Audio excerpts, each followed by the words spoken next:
C'est le studio Sensor, sous les nuages décoratifs. Récemment, les États-Unis ont exercé une sorte de pression, sans en avoir l'air, sur le Japon et l'Australie.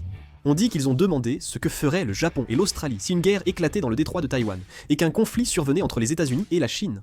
Il ne s'agit pas seulement d'une demande diplomatique, mais potentiellement d'une étape préparatoire à un événement futur majeur. Aujourd'hui, nous allons aborder ce sujet en profondeur. Regardons cela tout de suite. Selon le Financial Times, le 12 juillet, Elbridge Colby, sous-secrétaire à la politique du département de la défense des États-Unis, a demandé directement au Japon et à l'Australie leur position sur leur rôle dans un éventuel conflit armé entre les États-Unis et la Chine. C'est assez choquant. Laissez-moi vous expliquer pourquoi. C'est la première fois que les États-Unis demandent ainsi directement à leurs alliés de participer à des plans de guerre liés au détroit de Taïwan. En fait, selon un reportage du Financial Times. Dans un contexte où même les États-Unis n'offrent pas de garantie claire pour la défense de Taïwan, cette demande semble avoir surpris les gouvernements japonais et australiens. C'est un signe d'un changement fondamental dans la politique étrangère des États-Unis. Jusqu'à présent, ils ont adopté une politique d'ambiguïté stratégique. En bref, ils suggéraient qu'ils pourraient ou non défendre Taïwan, afin de dissuader la Chine d'y toucher à la légère. Ainsi, ils ont choisi de protéger Taïwan sans provoquer la Chine. Tous les présidents américains ont maintenu cette stratégie jusqu'à présent. Même Trump n'a jamais clairement déclaré qu'il protégerait Taïwan de manière précise. En d'autres termes, les États-Unis ont laissé la décision en suspens pour conserver une flexibilité politique. Le problème est que les États-Unis ont demandé à leurs alliés, le Japon et l'Australie, de préciser leur engagement en cas de guerre dans le détroit de Taïwan, notamment s'ils enverraient des troupes et combien. Jusqu'à présent, le Japon et l'Australie ont affiché une réaction assez gênée. En effet, il est difficile de comprendre, même logiquement, que les États-Unis, qui entretiennent eux-mêmes une ambiguïté stratégique sur la défense de Taïwan, demandent à leurs alliés de préciser dès maintenant leur rôle militaire exact. Il est normal qu'ils hésitent à s'exprimer précisément pour éviter d'être en première ligne. Face à la demande des États-Unis, le Japon et l'Australie ont refusé de répondre. Voyons d'abord la réaction du Japon. Le ministère japonais de la Défense a déclaré qu'il était difficile de répondre précisément à une question hypothétique sur une éventuelle crise à Taïwan. Il a ajouté que si une telle situation se produisait, la réponse serait déterminée conformément à la constitution japonaise, au droit international et aux lois nationales concernées. Cette déclaration est perçue comme l'emploi d'un langage très prudent sur le plan diplomatique. En raison de sa constitution pacifiste, le Japon fait face à des restrictions juridiques concernant l'engagement combatif de ses forces d'autodéfense. Pour mener une guerre conjointe avec un autre pays, il doit obtenir l'approbation du Parlement et ajuster la constitution. De plus, la majorité des Japonais pensent qu'il est inutile d'agir, alors que les États-Unis n'ont pas exprimé clairement leur position. Le gouvernement japonais a donc choisi une déclaration ferme mais diplomatique en réponse à la demande du vice-ministre Colby. L'Australie a réagi de manière encore plus claire et ferme que le Japon. Fekonoa, ministre australien de l'industrie de la défense, a affirmé lors d'une interview à Australian Broadcasting Corporation, le 13 juillet, que la souveraineté de l'Australie était la priorité absolue. Je ne discute pas d'hypothèse. Il a affirmé qu'il ne promettrait jamais d'envoyer des troupes à l'avance dans un conflit, la décision devant être prise par le gouvernement le moment venu. Cette déclaration du ministre Conroy équivaut en fait à un refus officiel des demandes des États-Unis. On ignore comment ils réagiront en cas de guerre dans le détroit, mais pour l'heure, ils ont seulement indiqué ne pas vouloir donner de réponse précise. Cela montre que l'Australie valorise son alliance avec les États-Unis, tout en favorisant sa souveraineté et son indépendance politique. De plus, ces propos expriment diplomatiquement le mécontentement et la pression ressentis par l'Australie concernant le récent partage des rôles militaires avec les États-Unis.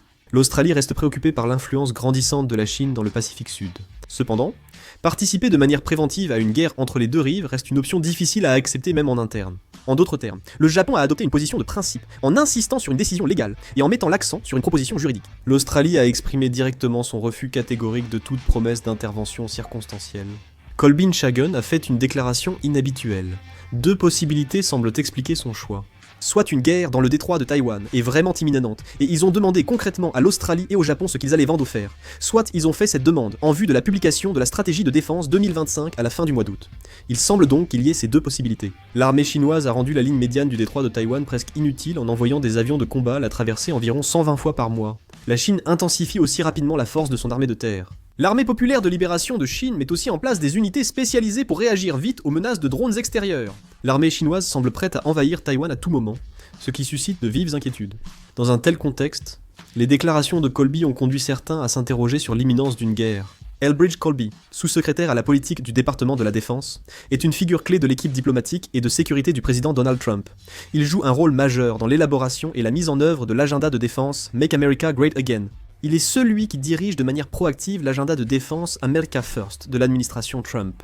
Le sous-secrétaire Colby a toujours prôné une réduction de l'engagement extérieur des États-Unis, un partage des rôles avec les alliés pour contenir la Chine, et une stratégie envers la Chine dirigée par les alliés plutôt que par les États-Unis.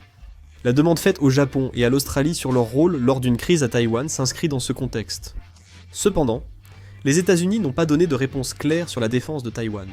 Les États-Unis ont jusqu'à présent maintenu une politique d'ambiguïté stratégique afin de ne pas provoquer la Chine. Cependant, les États-Unis ont demandé au Japon et à l'Australie de fournir rapidement des plans d'action détaillés et des propositions d'envoi de troupes en cas de conflit avec la Chine. Cette attitude double a été perçue comme une demande assez désagréable et inconfortable tant par le Japon que par l'Australie. Ce type de friction diplomatique n'est pas nouveau. Le vice-ministre Colby a déjà embarrassé les deux pays à plusieurs reprises. Au printemps 2025, le vice-ministre Colby a exigé publiquement que le Japon augmente son budget de défense à 3% du produit intérieur brut, un incident marquant. Cette déclaration a été perçue comme très sensible au Japon, et il est rapporté que le Premier ministre Ishiba y a fortement réagi. Cependant, comme il s'agissait d'une demande dédiée des États-Unis, le Japon a commencé à l'examiner activement. Le gouvernement japonais étudiait prudemment la possibilité d'augmenter progressivement le budget de la défense de 3% à 3,5% du produit intérieur brut. Cependant, dès l'apparition de cette tendance, le vice-ministre Colby a déclaré unilatéralement que 3% était insuffisant et qu'il fallait augmenter à au moins 5%. Ce style diplomatique, qui exerce une pression excessive sans tenir compte de la situation du pays partenaire, a fortement déplu aux autorités diplomatiques et au monde politique japonais. Selon des sources diplomatiques, l'approche du vice-ministre Colby a même été critiquée officieusement comme étant trop unilatérale et ignorant la réalité. Dans les relations avec l'Australie également, le vice-ministre Colby a souvent été mentionné comme un acteur central de conflits sensibles. L'exemple le plus représentatif concerne l'affaire liée à l'Australia, United Kingdom, United States. Et l'Australia, United Kingdom, United States est un partenariat de sécurité entre les États-Unis, le Royaume-Uni et l'Australie, incluant la fourniture à l'Australie de technologies de sous-marins à propulsion nucléaire. Le partenariat, considéré comme une stratégie clé pour contenir la Chine, a été unilatéralement réexaminé par le vice-ministre Colby. Cette décision a embarrassé le gouvernement australien et a diffusé l'idée parmi les diplomates que les États-Unis pouvaient être un partenaire instable, prêt à renégocier des accords stratégiques à tout moment. Le vice-ministre Colby, connu pour ses initiatives unilatérales, sans considération des positions japonaises et australiennes, dirige maintenant l'élaboration de la nouvelle stratégie de défense américaine, prévue pour 2025. Ces déclarations revêtent donc une importance cruciale pour le Japon et l'Australie. Le Japon et l'Australie voient également cette demande comme un accroissement de la pression sur leur alliance, pas seulement une prise de position politique.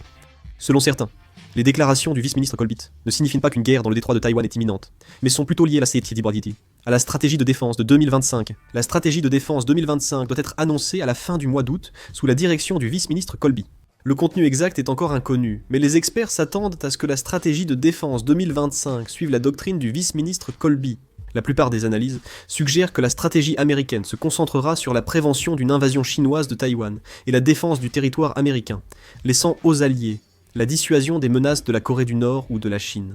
C'est pourquoi ils ont demandé au Japon et à l'Australie leur rôle potentiel dans un conflit à Taïwan, ce qui est aussi un problème majeur pour la Corée du Sud. Colby Changan affirme qu'il faut réduire et réajuster le rôle des forces américaines en Corée du Sud. Il soutient depuis longtemps que la Corée du Sud doit jouer un rôle plus actif que les forces américaines sur son territoire pour se défendre contre la menace conventionnelle nord-coréenne. Ainsi, la stratégie de défense de 2025 devrait également aborder la réduction des forces américaines en Corée du Sud. Des experts prévoient l'annonce d'une stratégie de défense poussant la Corée du Sud à assumer un plus grand rôle pour contenir la Chine. Alors, si une guerre éclatait réellement dans le détroit de Taïwan et qu'un conflit survenait entre les États-Unis et la Chine, comment la Corée du Sud devrait-elle réagir ? En réalité, il semble que l'opinion publique soit déjà fixée à ce sujet. Selon un sondage réalisé en juin, selon un sondage sur la position de la Corée du Sud en cas de conflit majeur entre les États-Unis et la Chine, 40,6% préconisent le soutien aux États-Unis, 2,7% le soutien à la Chine et 51,3% la neutralité. Autrement dit, l'opinion dominante est que la Corée du Sud ne souhaite pas qu'il y ait des troubles dans le détroit de Taïwan, mais elle ne veut pas non plus s'impliquer directement dans une guerre entre les deux rives. Concernant l'intervention des forces américaines en Corée en cas de guerre entre les deux rives, 42,3% pensent qu'elle devrait se limiter au soutien logistique et de renseignement pour les opérations militaires à Taïwan, depuis la péninsule coréenne.